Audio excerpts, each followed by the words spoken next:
All right, well, good morning, everybody. I'm going to go ahead and get started. My name is Mark Montini, and my company is the Montini and Company Tax Advisory Group. And today our class is going to talk about Social Security and some retirement tax updates. Class is just going to be about 1 hour. So if you have questions, please pay attention to the chat function and submit your questions through the chat. I'm admittedly horrible at answering questions during the course of the class. It's kind of tough navigating the content and the technology, but just a little bit about us. We are a tax and financial planning firm, so we're a bit of a one-stop shop for your planning needs. I am a licensed fiduciary. That means any recommendation I make, I have a legal obligation to my clients. Those recommendations are being made in their best interest. Been in financial services now 27, almost 28 years. And what we really specialize in as a company is tax reduction strategies. It's my belief that if you're really going to maximize your retirement, the way you're going to do it is through tax reduction and or elimination. And I'm going to show you during the course of this class how exactly we're going to do that. I do a lot of retirement income planning. I found that for a lot of the people that I work with, baby boomers, that the idea of retirement can be frightening. And so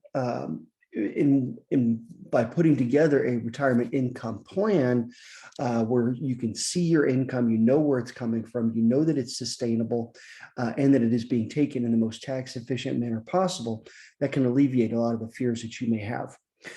We do asset management, as I said, in addition to doing tax returns. Our tax returns start at 175 and they go up very modestly from there, depending on the complexity of the tax return. So with that, today we're going to be talking about just some general basics on Social Security and what filing strategies we still have available to us today. We're going to talk a lot about tax. Again, tax and retirement planning go hand in hand. You can't do one without the other. We're then going to finish with what really goes into creating a customized retirement income plan. So some updates here. First off, why is Social Security so important? Well, according to the Social Security Administration, your Social Security is going to be your first or second largest source of your retirement income. I absolutely agree with that. It's the first, in my opinion. It's the foundation that your retirement income is going to be based on. So we want to make sure that we only have one shot at this. We want to make sure that we do it right the first time. I like to think of your Social Security as an asset. So if you think of it this way, let's say your benefits were $2,000 a month. Well, that would be the equivalent of having a $600,000 asset that you were taking 4% a year from. Well, obviously, if you had an asset like that, you would take pretty good care of that asset. And we look at Social Security the same way. So when can you file for your benefits? If you were born between 1943 and 1954, your full retirement is going to be 66. Now, each year you were born beyond that, you're going to add 2 months. So if you were born in 1955, it's going to be 66 and 2 months. 1956 is going to be 66 and 4 months, and so on. And if you're born 1960 or later, your full retirement age would then be 67. Now, how are your benefits calculated? First off, let me warn you, the next 2 slides are going to be a little bit dry, but stick with me. I assure you my presentation will get much, much better.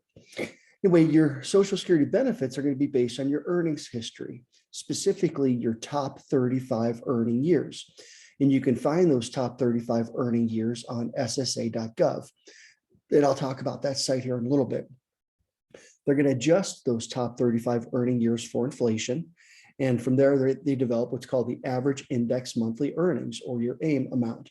This is synonymous with your primary insurance amount. So they're going to take that primary insurance amount and they're going to adjust it for 3 bend points. That means they're going to give you 90% for the first $960. They're then going to give you 32% from $960 to $5,785. And then they're going to give you 15% for the amount over $5,785. Now, let's look at it in real numbers. Let's say your average annual income adjusted for inflation was $50,000. That would put your benefit at full retirement at $1,870 a month. At $75,000 a year, again adjusted for inflation, your benefit at full retirement would be $2,423. And at $100,000 at full retirement, it'd be $2,736. Now, the longer you wait, the more benefits you're going to get, but you can file early, and there's nothing wrong with that. You can file as early as age 62. If you do, there will be a reduction in your benefits. So at 62, you're only going to get 75% of what your benefits would have been at your full retirement. Now, each year you delay, you're going to see an increase. Technically, it's each month you delay. Each month you'll see a 0.5% increase. But once you get to your full retirement, that's where you get 100%. Now, each year that you delay beyond your full retirement, you accrue what are called delayed credits. What these delayed credits are going to do is they're going to increase your benefits by 8% a year, which is a pretty good return on your asset. So if you delayed all the way to age 70, you'd get a full 32% increase over what your benefits would have been at your full retirement. Now, if you are gainfully employed and you enjoy what you do, then don't file for your benefits, okay? At least until after you get to full retirement, and I'll hit on that here in the next couple slides. But let's say you've chosen to take an early retirement, or you've been pushed into early retirement, right? You may not have a desired retirement age in mind, but that doesn't mean somebody has a desired retirement age in mind for you. So if you've been put into a position of early retirement, then turn on your benefits, right? There's nothing wrong with that. And my reasoning there is that this income is going to need to come from somewhere. And if you choose to delay taking your benefits, you may be putting too much stress on the other assets that you've accumulated. So if you've decided to take an early retirement or been put into a position of early retirement and you're not quite to full retirement age yet, that's okay. File for your benefits, get that guaranteed income coming in, and that way we can reduce how much supplemental income you may need to take from your other assets. Now, the cost of living adjustment, or COLA as it's called, is a wonderful feature that Social Security offers. What the COLA adjustment does is it allows you to keep up with the erosive effects of inflation. Now, we know that inflation right now at this moment in time is very, very real. We're all feeling it. But the Federal Reserve has had 2% inflation built into their monetary policy for years. So if they're going to plan for inflation, then we need to plan for inflation. So what the Social Security Administration is going to do is they're going to increase your benefits based on a consumer price index. Now, there's a multitude of consumer price indices that are out there. Specifically, Social Security is utilizing the CPIW. Now, the tricky part about the CPIW is it does not take into consideration healthcare or housing. So it's not necessarily giving us the most exact reflection of inflation, but it's getting us pretty darn close.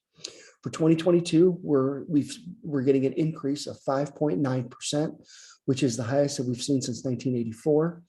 For the last 30 years, it's averaged 3.72%, and for the last 20 years, it's averaged 2.15%. Now, can you work and collect your benefits at the same time? The answer is yes, but there's two things that we've got to take into consideration, okay? One of them goes away once you get to full retirement age. The other does not. So the first we're going to talk about is the earning limitations. And what the earning limitations state is from 62 to the year you turn full retirement, 65, the year before you turn full retirement. So from 62 to 65, you could only make $18,240. Now, for every $2 you make above that, they're going to take $1 of your benefits away. So in my example here, you make $65,000. You were only allowed to make $18,240. That puts the penalty basis at $46,000. Now, for every $2 of that, they're going to take $1 back, which puts our penalty at $23,000. Now, they're not going to send you a bill for that amount, but they will stop paying your benefits until those dollars are recouped. Now, the year you turn full retirement, say from 65 to 66, the earning limitations ease up, and now you can make $48,000. And for every $3 you make above that, they're going to take $1 back. So again, in my example, you make $65,000. You're only allowed to make $48,000. So that puts our penalty basis at $16,000. For every $3 of that, they take $1 back. So now our penalty is $5,400. Now, once you get to full retirement age, this goes away. And this only applies to W-2 wage employees. So if you're self-employed, this does not apply to you. It also does not apply to pension income or IRA distributions or anything like that. Again, once you get to full retirement, you can continue to work and make whatever you want and collect your benefits, and there are no more penalties. Now that goes away. Taxes never go away, okay? Taxes are always going to be with us. Now, how much tax you're going to pay on your Social Security is a function of the income you have other than Social Security. So what is income other than Social Security? This is going to be taxable interest, dividend income, capital gains income, IRA distributions, 1099 income, even tax-free municipal bond income. All of this is income other than Social Security. Okay, so you got your Social Security here, you got your income other than Social Security here. So if you are filing as a single, okay, and your other income is less than $25,000, then none of your Social Security is going to be taxed. If you're filing as a married couple and your other income is less than $32,000, again, none of your Social Security is going to get taxed. But if you're married, okay, and your other income is between $32,000 and $44,000, you're going to have half of your Social Security become taxable. So I'm going to shift screens here for a moment. And so what we're looking at here is our federal Form 1040. Basically, this is a summary of your tax return. Okay, as we scroll down here, your Social Security benefits are going to be listed here in 6A. Now, how much of this is going to move from 6A over to 6B and become taxable is a function of the income you have other than Social Security. So let's say, for example, okay, you're married and you've got IRA distributions of $40,000, traditional IRA, and your combined Social Security benefits are also $40,000. So you've got $80,000 in total income. Well, your IRA distributions all move over from 4A to 4B to be taxed. Because you're married and that income is between $32,000 and $44,000, you're going to have half of your Social Security, half of this $40,000 is going to move over and become taxable here. So this is going to be a really important concept that I'm going to come back to quite a bit throughout the course of the class, because when we understand our other sources of income, okay, and how we can take control of those other sources of income, we can reduce or eliminate exactly how much you're going to be paying on your Social Security. And I'm going to show you how you're going to get to a tax-free retirement. So let's go back to the screen here. Okay, so if you are married and your income, other income is greater than $44,000, you're going to have 85% of your Social Security become taxed. If you're filing as a single and your income other than Social Security is between $25,000 and $34,000, half of your Social Security is going to get taxed. If that income exceeds $34,000, you're going to have 85% of your Social Security get taxed. So again, I'm going to come back to this idea quite a bit throughout the course of the class, so stick with me, because this is where I'm going to show you how we're going to get to a tax-free retirement. So some changes that we saw for 21 was the increase in the Social Security wage tax. Now, this wasn't a surprise. They've increased that Social Security wage tax every year that I've been in financial services. What this means is anything you make up to $142,000 and you are a W-2 wage employee, 6.2% of those earnings are going to go to the Social Security Trust Fund. Your employer is going to pick up the other 6.2%. If you're self-employed, you're going to pick up the full 12%. Okay, anything you make above $142,000, you no longer have to contribute into the system. If you had contributed the maximum amount for your top 35 earning years, your benefit at full retirement would be $3,048. Average benefits for all workers is $1,543, and for married couples, it's $2,596. Now, some proposed changes that are out there. Maybe you're asking, why? Why do we need to make the changes to the system? And I agree, it's a great system, but the problem is Social Security is only fully funded through 2034. Once we get to 2034, there's only enough money left in the trust fund to pay 71 cents on the dollar. So in order to keep this completely solvent, there are some changes that they're potentially looking at. First is increasing full retirement age for people born after 1960. Right now, that full retirement age is 67. There's talk of moving it to potentially as high as 70 years old. Decreasing the cost of living adjustments. This is a big one right now. They're definitely talking about this, especially since we saw such a massive cost of living adjustment for 22. Changes to the benefit calculation formula. I showed you that screwy formula. They could change that and nobody would know. Reducing delayed retirement credits. I don't think Congress has the backbone for this one. Most people are pretty knowledgeable that each year they delay beyond their full retirement, that they're going to get that 8% increase.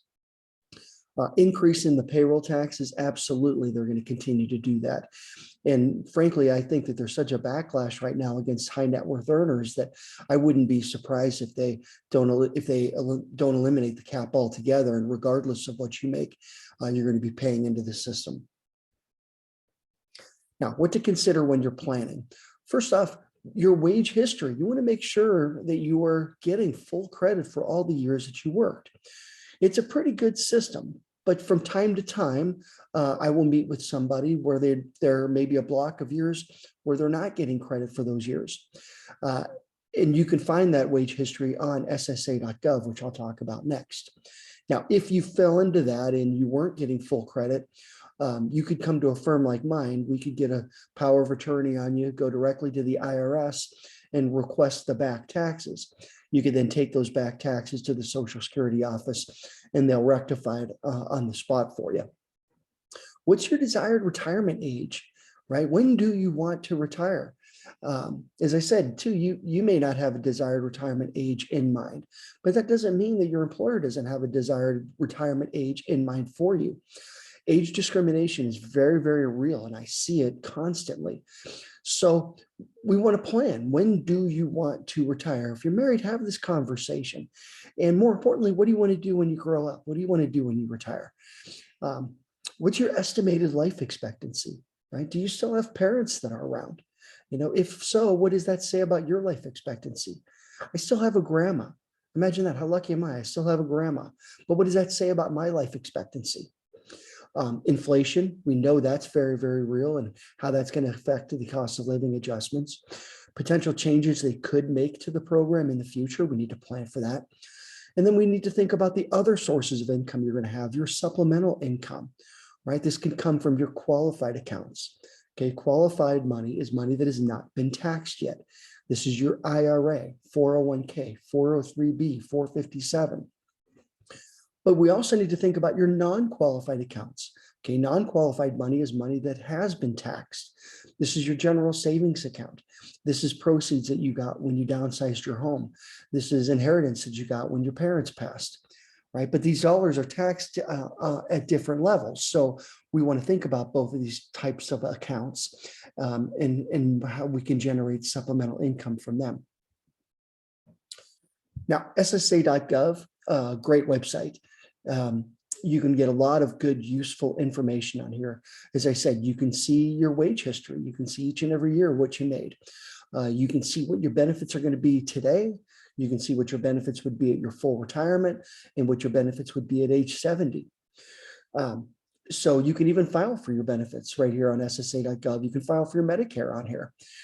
So it's a good site. And if you have not signed up yet, I absolutely encourage you to do so. But here's my advice, is that when you do sign up, they're going to ask you the most complex security questions you've ever seen. So, my advice is write down the questions and write down your answers and put them in a safe place, because you may log in today, but you may not log in for 3 years.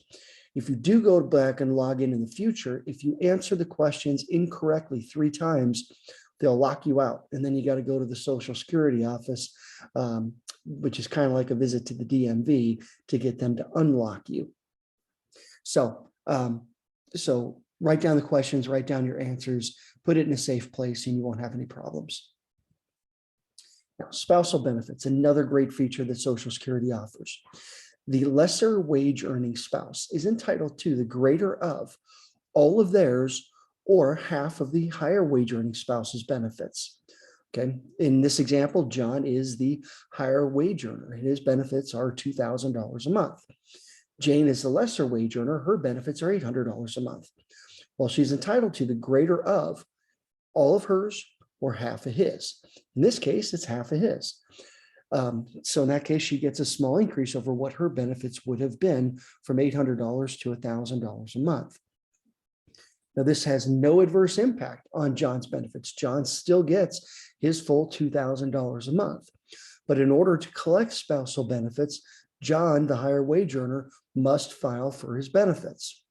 Jane needs to be at least 62 years old to collect reduced spousal benefits, or 66 or full retirement to get the full half. Now, there are no delayed credits on spousal benefits. So what this means is if John's dead set that he's going to wait to age 70, which there's nothing wrong with that, but if he's going to wait to age 70, he's going to get that full 32% increase on his benefits. But once he files and Jane goes to collect the spousal benefits, what they're going to do is look backwards to see what his benefits would have been at his full retirement. And she's going to be entitled to half of that amount, potentially reduced if she's younger than full retirement age. Now, divorce spouse benefits are going to be very similar. You're going to get the greater of all of yours or half of the ex, but you must have been married for at least 10 years. The ex needs to be at least 62 years old to collect divorce spouse benefits. If the divorce was more than 2 years ago, the ex does not have to have filed for their benefits. They're not notified. Okay, the ex is not notified if you're going to be collecting divorce spouse benefits. And it has no adverse impact on that ex's benefits, just like as if you were married. Interestingly, you could have more than one ex-spouse collecting benefits off of the same worker's record. So you could have one person married 3 times, 10 years apiece, and have 3 exes collecting benefits off of that one person. Again, they're not notified. If you got remarried after age 60, okay, now you have another option. Okay, you can get all of yours, half of the ex, or half of the new spouse, whichever of those 3 is greater. If you got remarried prior to age 60, now you can only collect spousal benefits off of the new spouse, and you can no longer collect divorce spouse benefits. Now, all of you are different, okay? And you all have different needs and different goals that you're trying to achieve. So I want to put this out to all of you, okay? You're all entitled to free one-on-one Zoom sessions with me, okay? I know retirement can be scary. I know it can be very difficult. Don't think you need to do this on your own. Let me help you. I'm very passionate about what I do. I love building long-term sustainable income plans for my clients that are taken in the most tax-efficient manner possible. So I'm giving you my time, and I encourage you, please take advantage of it. The first Zoom session will be about 30 to 45 minutes, and all we're going to do is talk, and I'm going to collect as much info on you as I can. If I think there's something I can do to help, then we'll address that at subsequent appointments in the future, which are also available to you at no cost. So when we reach out to you, take advantage of this offer. Okay, it's my time. I'm giving it to you, and I really want to help you. So a little bit about tax. There's going to be a lot about tax. First thing I want to talk about are qualified retirement accounts. Now remember, qualified money is money that has not been taxed yet. Okay, this is your IRA, 401k, 403b if you work for a nonprofit, or a federal thrift savings plan or 457 plan if you work for the federal government. And I specifically want to address 401ks for a moment, okay? If you are over 59 and a half and still contributing to a 401k plan, okay, you can roll the balance of that 401k into an IRA on a tax-free basis. Now, this does not end or eliminate your 401k. All we've done is taken the balance down to zero, rolled it into an IRA, okay, but your contributions continue to go in and your matching continues to go in. So over time, it'll build back up. And when it gets to a certain point, we're going to roll it again. Now, the benefit of you doing this by moving from the 401k into an IRA is that you've now given yourself an infinite amount of investment options. Okay, the downfall of 401ks is that your only investment options are mutual funds. Well, mutual funds are expensive. They have their own internal cost structure. This is called the expense ratio. Just take the ticker symbol for the mutual funds that you're in, throw it into Google, and Google will tell you exactly what your expense ratio is. But more worrisome than the cost is that mutual funds are very restrictive in terms of how those dollars can be invested. Okay, the mutual fund manager must adhere to the written description of the mutual fund. For example, let's say you put your money into a large cap value mutual fund. Well, in 2016, large cap value had a great year and you made a lot of money. But in 2017, the economic cycle shifted and large cap value had a very poor year where large cap growth had a really great year, right? But the mutual fund manager could not change the assets to reflect what was going on in that economic cycle. So by going into an IRA, you can buy individual stock. You can buy ETFs, which are like mutual funds, but just significantly cheaper. You can buy a CD with it. You can buy an annuity with it. You can buy investment vehicles that better suit what your risk tolerances are. Now, this was not always the case. Okay, Congress changed the laws here in 2009. Now, what was the significance of 2009? We had just come out of the financial crisis of 2008. During that time, the S&P 500 lost 52% of its value. So imagine here you are, 2007, thinking, okay, I got another year or two, and I'm going to keep working, then I'll retire. Well, boom, the financial crisis hits, and your 401k loses half of its value. Obviously, that would have a significant impact, negative impact on your ability to retire. So Congress recognized that was a problem, and they changed the laws so that people getting at or near retirement age could roll that into an IRA tax-free and get into investment vehicles that best suit what those risk tolerances truly are. Now, unfortunately, if you have a 403B or 457 plan, this does not apply to you. You must wait until you retire or leave service before you can move that money out of those plans.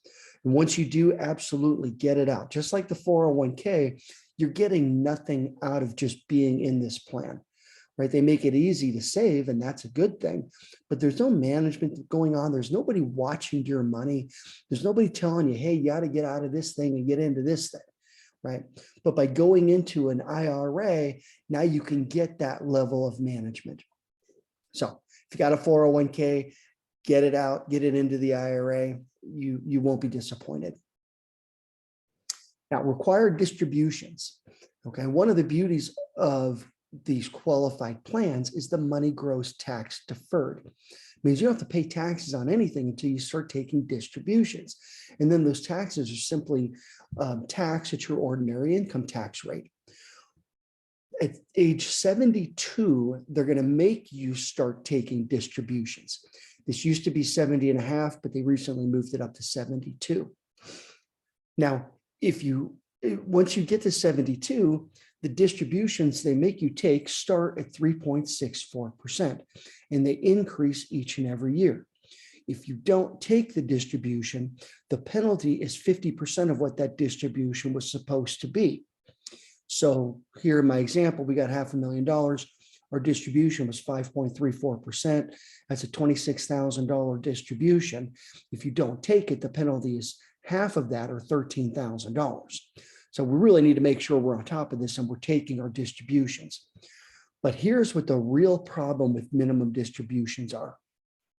By the time you're 72 years old, hopefully you should be retired, okay? And you know where your income is coming from. You've got a corresponding tax plan that goes with it. Hopefully you're not paying any taxes, right? And I'm going to show you how we're going to do that here in a minute. But you're not paying any taxes. And all of a sudden, you've got this additional income you didn't want, you don't need, that's going to completely disrupt that tax plan. And it's going to cause you to have to start paying taxes again. Okay, that's what the problem is with required distributions. But there's a solution. Okay, the solution is the Roth IRA. Okay, a traditional IRA is a tax deductible, tax deferred IRA. That means you can deduct your contributions off of your tax return and all the money grows tax deferred until you start taking distributions. Then it's taxed at ordinary income. A Roth IRA is a non-deductible tax-free IRA. That means you can't deduct your contributions off of your tax return, but all the earnings and growth that you've gotten out of that Roth IRA and the distributions that come out are all tax-free. Okay, it makes the Roth IRA a very important planning tool that we're going to use quite a bit. And this is how we're going to get you to this tax-free existence I'm going to show you. Now, when we're funding a Roth IRA, there's two ways we can fund it. Okay, you can fund it through a contribution, okay, of which you're limited at $7,000 a year, plus there's earning limitations that you're going to have on what you could potentially put in. I don't do a lot with contributions because I work with baby boomers, and typically I may only have 3 or 4 years of working with them before they retire. So it's $7,000 a year. After say 3 years with interest, maybe it grows up to, $24,000, but that's just not a sizable enough asset that we could take a meaningful supplemental income from. So I don't do a lot with contributions, but I do a ton of conversions. Okay, with a Roth conversion, this is where we're going to systematically convert your traditional IRA into a Roth IRA. Now, there's no limitations on how much we can convert in there. There's no earning limitations and no dollar limitations. But we got to be really careful because whatever we convert, this is a taxable event. And we have to pay taxes now on that conversion. So when we are planning on a conversion, and I say we because I work in conjunction with my CPA when we do this, we're going to look at what your current taxable income is. And then we're going to see what the next tax bracket is. Okay, we work in a marginal tax structure. You pay 10% tax to a point, then 12% tax, and 22%, then 24%, then 32%. So I'm going to look at what your current taxable income is, and we're typically only going to convert up to that next tax bracket. That way you're paying the same percentage of tax, but you're not paying an excessive amount of tax. Okay. I'm going to change screens again here.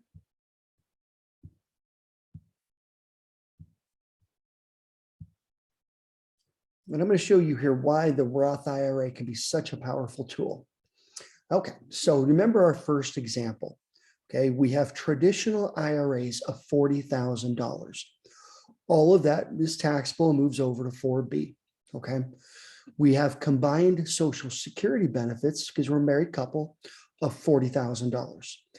Because that other income is between $32,000 and $44,000, half of your Social Security moves over and becomes taxable. So of the $80,000 in income you had, only 60 of it is total taxable income. Okay, not bad. Well, let's change the story. Let's say you have traditional IRA distributions of $20,000 and you have Roth IRA distributions also $20,000. So that's $40,000 in income, right? That's listed here in 4A. Only the traditional IRA of $20,000 moves over and is taxable. Okay. Your $40,000 in combined Social Security, because that other income is less than $32,000, none of your Social Security is going to get taxed. So now your total income is $20,000, right? Now it's going to get better. Let's look down here at line 12.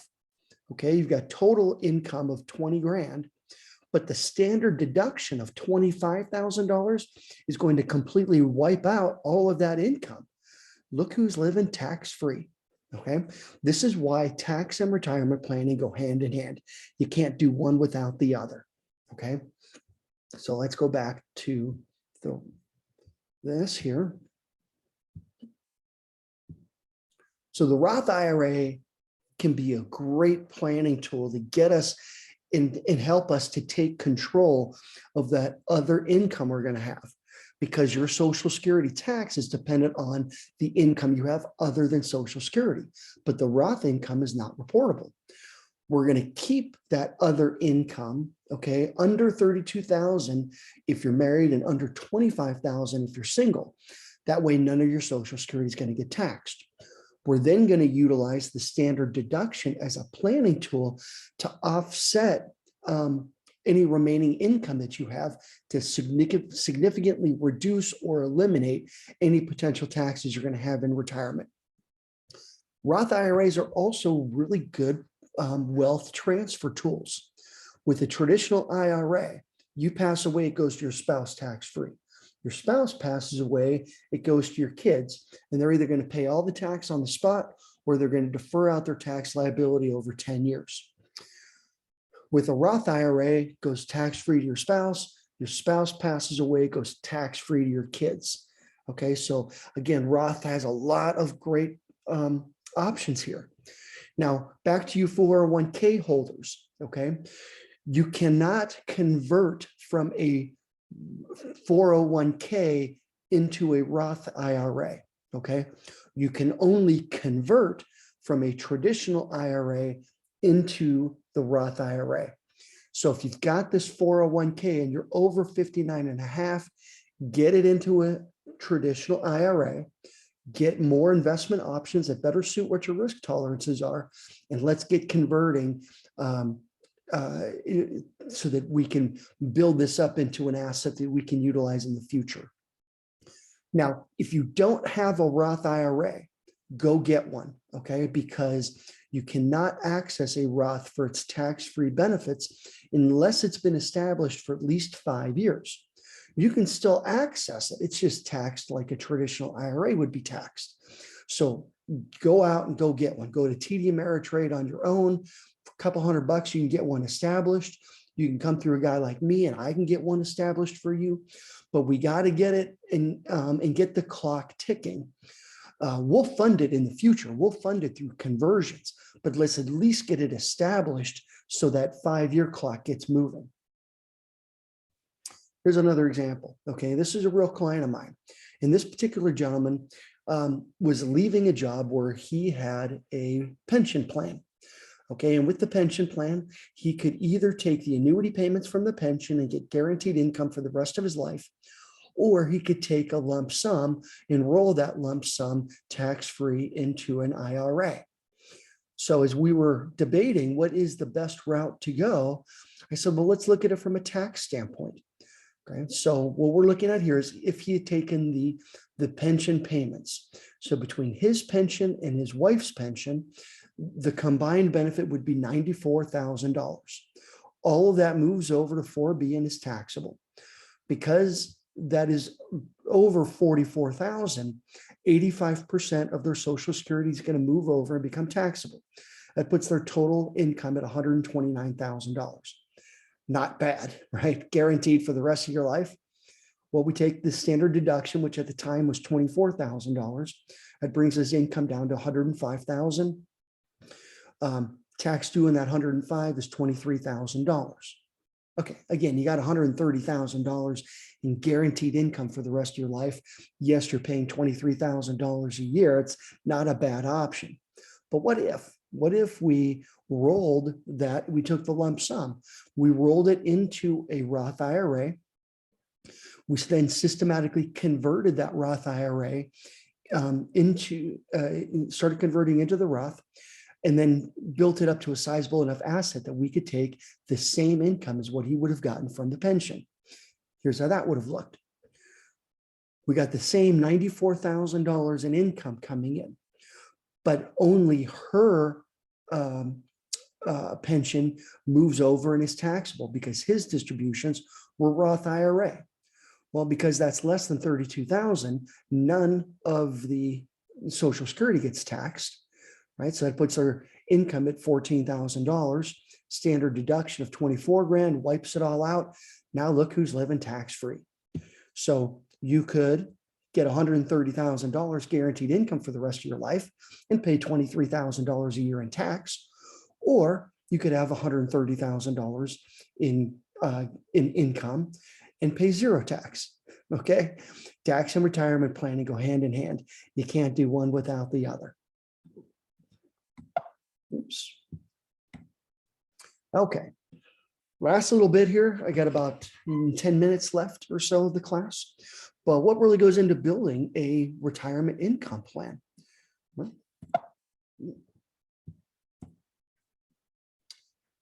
first thing is that we need to plan for is life expectancy, okay, and longevity, because running out of money is not an option, right? What this chart is showing us here is the orange line is a married couple. If you're married, there's a 50% chance that one of you are going to live to age 90. If you're a married couple, there's a 25% chance that one of you are going to live to age 94. If you're a single female, there's a 50% chance you're going to live to age 86. In single male, 25% chance you're going to, single female, there's a 25% chance you're going to live to 92. If you're a single male, there's a 50% chance you're going to live to age 83 and a 25% chance you're going to live to age 89. So your retirement could conceivably be 20 to 30 years. So we've got to plan for that because, again, we cannot afford to run out of money.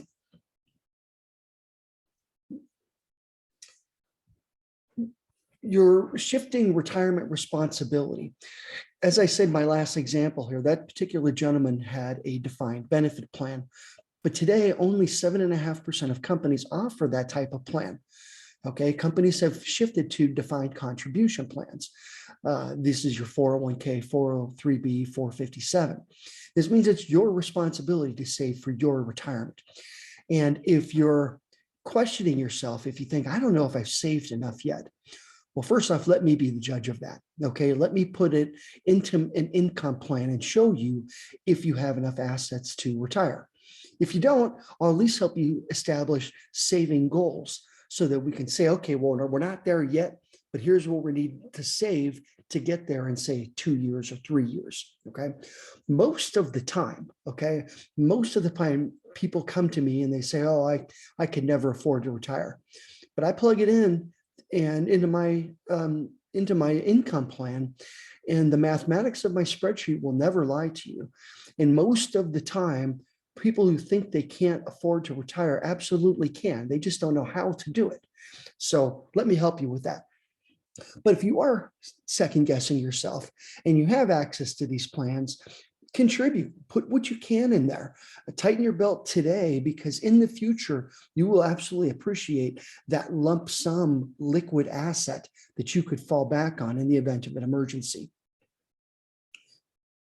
Now, understanding risk. A lot of financial advisors will ask you, how much money are you willing to risk? I want to change that and say, how much time do you have to make up for what potentially could be lost? So at the top of this chart here, you've got $100,000. You lose 10%. You now have $90,000. But you got to make 11.1 just to get back to where you were. Well, I could see that. I could see we could have a 1 year where the markets are down and you lose 10%. And then we have the inevitable rebound year and you make it all back and you're back to even again. But what if it's something more significant? Okay, what if the markets are down 30%? Okay, your $100,000 is now worth $70,000, but you got to make 43% just to get back to where you were. Now, how long does that take to make 43%? 3 years, 5 years? What if it was even more significant? What if we had like a 2008 where the markets lost 50%? Right? You got to make 100% on that just to get back to where you were. But I do meet people today that still aren't back to where they were prior to 2008. And that wasn't an anomaly. Okay, 2000, 2001, 2002, 3 consecutive down years in the market, collectively down about 50%. Okay, so these things can happen. So when we're really assessing what your risk tolerances are, we need to think about it in terms of time. How much time do we have to make up for what we potentially could lose? Modern investing with the fiduciary standard. As I said, I am a licensed fiduciary. And what that means is that any recommendation I make to my clients, I have a legal obligation that that recommendation is being made in your best interest. Now, passive management versus tactical management. Passive management is the old stockbroker model. Okay, this is where you see the stockbroker and he sells you some stocks and charges you commissions and fees to do that. And you don't see or hear from the guy for 3 years. And you go back and he says, oh, those stocks are horrible. Let's sell those and let's buy these. Again, charging you commissions and fees to do that. That's not management. Okay, that is very passive. Okay, that's not somebody watching your money and adjusting the holdings that you were invested in based on what's going on in the current economic cycle. Okay, that would be tactical management. And that's what you get with a licensed fiduciary. Somebody's watching your money and they're adjusting what you're invested in based on what's going on out there in the world today. Here's a great example. December of 2019. Okay, in December of 2019, when I looked at the holdings my clients were invested in, it was all stocks. Okay, well, why not? The stock market killed it in 2019. My clients made 24 to 32%, depending on what specific type of a portfolio I put them into. But just 3 months later, from December of 19 to March of 20, okay, when I looked at what my clients were invested in at that time, there was not a stock to be found. It was gold, real estate, and bonds, all safe harbors. That was because my portfolio managers were very tactical. They're watching what's going on in the economy. And at that time, COVID was just rearing its ugly head. And they knew that the stock market was not going to respond well. So they were tactical. They didn't like where the stock market was going, so they weren't invested in the stock market. And they stayed in those safe harbors until about mid-May. And in mid-May, they started integrating equities or stocks back into the portfolio mix again. This is because the economy had stabilized and the stock market began its rebound back. But my clients didn't take that initial hit, but they did get to share in that rebound. And we had a very good year in 20. So that's tactical management. Somebody's watching your money. Now, Wall Street versus insurance. Okay, if you've been to classes like this in the past, okay, you know there's really 2 types of mentalities that you're going to get. You're going to get the Wall Street guy or the insurance guy. The Wall Street guy, he wants you to put all of your money into the market. Now, that's not bad because that money is 100% liquid. Okay, the problem is it's not guaranteed. The insurance guy, he wants you to put all your money into annuities. Now, annuities aren't bad because they're guaranteed against stock market losses. The problem with annuities is that they're not as liquid as we need them to be. Typically, we're only allowed to take 10% each year. And if we take more than that out, then we get hit with a penalty. So I think both extremes are crazy. Okay, we can find balance between those worlds. We recognize and appreciate the need for liquid assets, but we also recognize the need to have some dollars allocated to a position that has 0 stock market risk. That becomes our foundation that we can build the rest of the portfolio around. So again, don't buy into extremes. find balance in those worlds and you'll do yourself some good. Now, a couple questions you should be asking yourself. Number one, how much retirement income are you going to need each month? Okay, how much? This is our target monthly income. This is really important because this is what my income plan is going to be built around. Now, if you don't know what that number is, I will get you there. I've got a very easy to use expense organizer.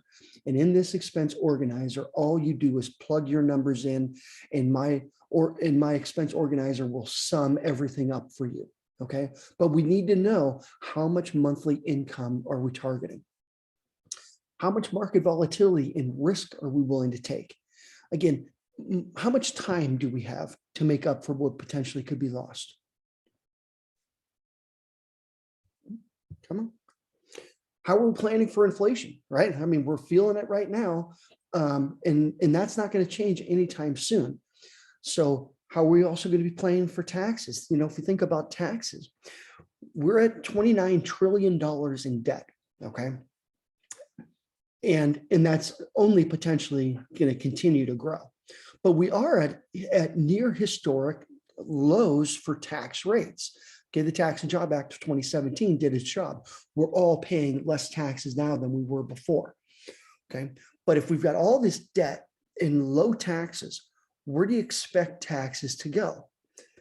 I think there's a good potential that our taxes are going to go up to help cover the cost of some of this debt that we have built up. Okay, so this is yet another reason why you need to look at converting your traditional IRA into the Roth. If for nothing more, take advantage of taxes today. They're on sale. Okay, so we convert today at the low taxes. That's a nice hedge against the risk of taxes going up in the future. How much liquidity are you going to need in the event of an emergency? We've always got to make sure that we have plenty of sufficient liquid assets on hand, because things are going to happen, right? Good or bad, right? You may decide to take all the grandkids on a Disney cruise. Okay, you're going to need liquid money for that. You may have to put a new air conditioning unit on your house. That's not cheap. So we always got to make sure we have plenty of sufficient liquid assets on hand. How are you going to protect your spouse or loved ones in the event that something were to happen to you? At some point, we have to address our own mortality. Okay, strictly speaking, from Social Security alone, there will be loss of income. Okay, if you pass away, your spouse is going to get the greater of the two amounts, but the lesser Social Security amount is going to go away. So there will be loss of income in some way, shape, or form. So we have to plan for that. What steps do you need to take to get started? Well, this is a great first step. All of you have stayed in this class with me the whole time, and I really, really appreciate that. And I look forward to helping you, okay? Take advantage of this free offer that we're making to you. Free one-on-one Zoom sessions with me, okay? Don't try to do this on your own. Let me help you, and let's get you to that tax-free retirement. Okay, lastly here, I do teach this class about every 2 weeks. And if you've enjoyed the content, if you learned from this, okay, tell your friends and family about it. Okay, they can go to phoenixsocialsecurityclass.com, okay, and they can register for my next class. Retirement's a lot more fun when you can do it with friends and family. So again, if you've learned something from this, if you thought it was a good class, then please tell your friends and family about it. That is phoenixsocialsecurityclass.com. And with that, that is the end of the class. I very much look forward to speaking with each and every one of you. And with that, just be safe. Thank you very much.